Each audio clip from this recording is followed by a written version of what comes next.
Dalam video kita kali ini, kita nak tengok mengenai 5 kereta Proton hari ini yang mungkin akan menelan kos yang tinggi sekitar 5 tahun ke depan ataupun lebih. Hal ini disebabkan oleh kos baiki yang agak tinggi dan mungkin bengkel biasa kurang mahal untuk baiki kereta Proton terbaru hari ini. Keempat, Proton Izora. Proton Izora ini berakhir jualannya sekitar tahun 2023 lagi.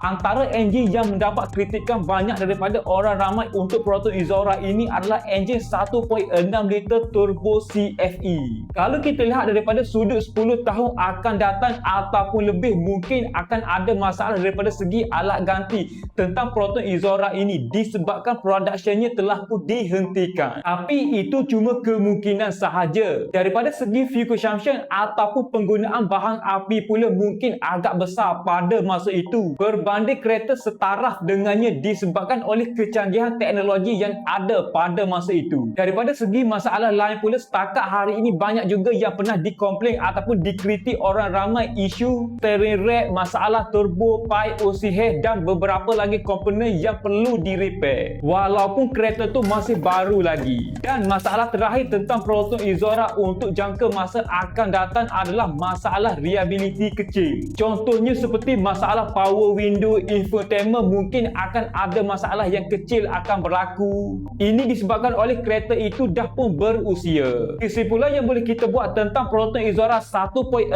liter CFE turbo pada hari ini, jika korang nak gunakan Proton Izora pada hari ini tak jadi masalah jika korang tukar part wear and tear ikut masa ataupun ikut jadual. Dan satu lagi masalah ataupun problem yang dinyatakan tentang Proton Izora ini, tidak ada masalah yang besar sekalipun jika korang ambil berat tentang kereta tersebut.